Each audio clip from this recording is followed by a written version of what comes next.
If God is glorified more greatly through my kid's autism, then I can press on in life with hope and joy that surpasses understanding.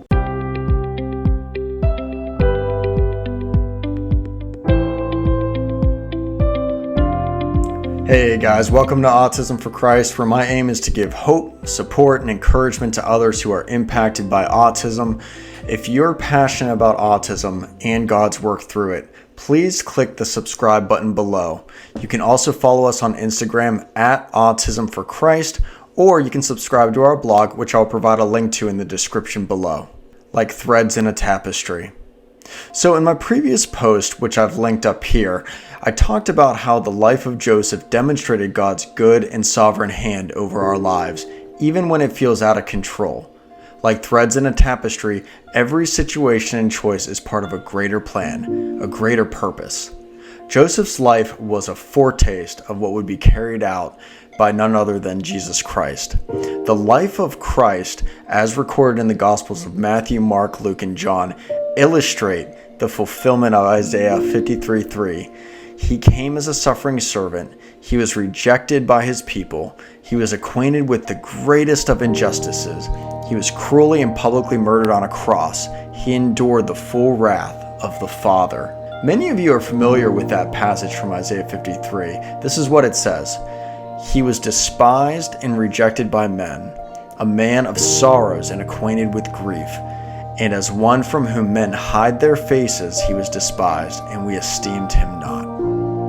I imagine Jesus' disciples wondered, just like Joseph, what good could come from this? Where can hope be found now?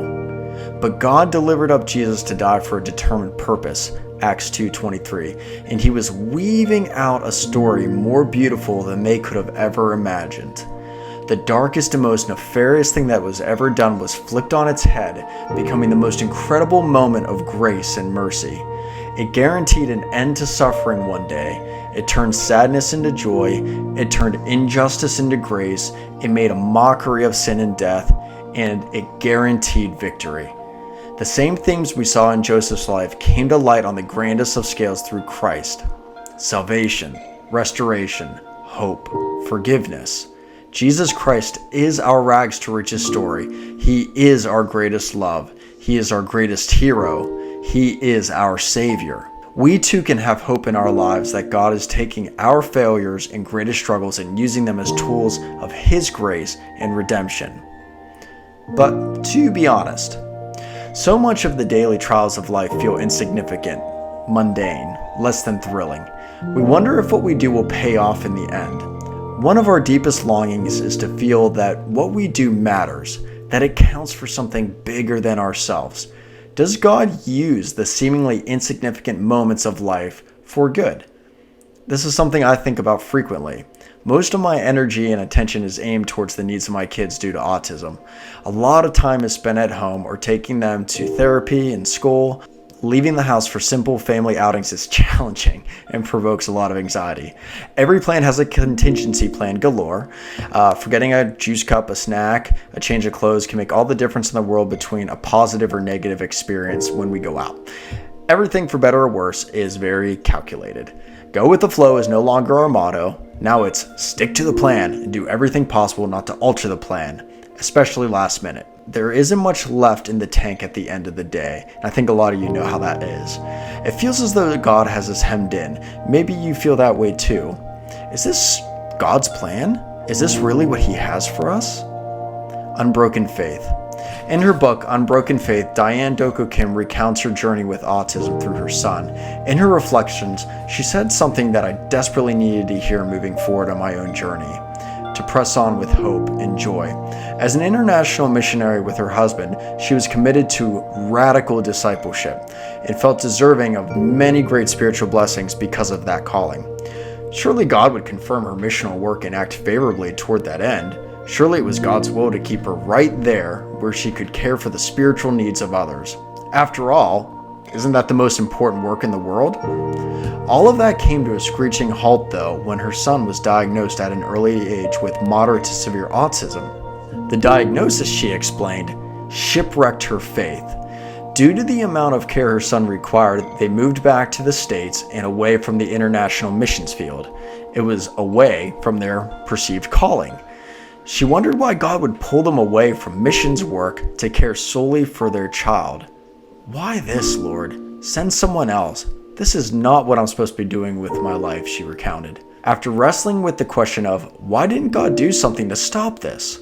This is what she concluded. God is able to heal, yet we find it difficult to accept when He doesn't. Should He tarry, it is because He holds a higher purpose we may not be privy to. It is for His maximum glory, resulting in our utmost wonder. Diane Doko Kim. Those words struck me to my core. It was a pivotal point for me in my early journey with autism. If God is glorified more greatly through my kid's autism, then I can press on in life with hope and joy that surpasses understanding. If autism allows me to stand in greater wonder of His goodness, then I can consider that the sufferings of this present time are not worth comparing to the glory that will be revealed to us. Romans 8:18. Unbroken Faith is absolutely a book I recommend to any listener. I think you'll find the author's writing style relatable and down to earth. There's no fluff in there at all. It's raw and full of passion. I've linked the book in the description below. God's ultimate good plan. While the daily threads of my life seem less than colorful, I know God is using them to weave a beautiful tapestry. And I know that tapestry is even more beautiful because of my children's autism, not in spite of it. I'll admit it took me a while to see this truth though. But there is an even greater tapestry God is working on. It's not just a tapestry of my own life or the life of my family, but a tapestry of Christ and His redemptive work in the world. That's what we are part of. That's what we are woven into. That's the ultimate good plan. And yes, special needs like autism are part of that plan too. We are not the author nor the main character in this crazy story of life. Jesus Christ is. But by God's grace, He wants to use the threads of our life, no matter how significant or insignificant they seem, to redeem the world. So rest assured that what you do does matter. It has meaning, and it absolutely counts for something bigger than yourself. God's ultimate good plan is at work today, even in the seemingly insignificant things. Yes, even in those moments where you are at the end of your rope and wonder how long you can carry on. God will finish His work even when we go along kicking and screaming. When the final tapestry is finished and all is revealed, we will stand awestruck by the ways God used our seemingly insignificant lives to help build His kingdom and redeem the world. For I know the plans I have for you, declares the Lord, plans to prosper you and not to harm you, plans to give you a hope and a future. Jeremiah 19:11. Autism is challenging. It's very challenging. But God's ultimate good plan is to prosper you and give you hope for the future. Autism is part of that plan. In the meantime, let this crazy journey continue.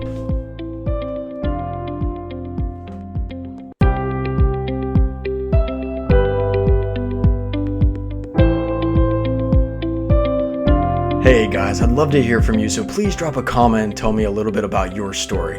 You can support Autism4Christ by clicking that subscribe button below and following us on Instagram at Autism4Christ. I've linked my blog site in the description where you can also subscribe for regular updates.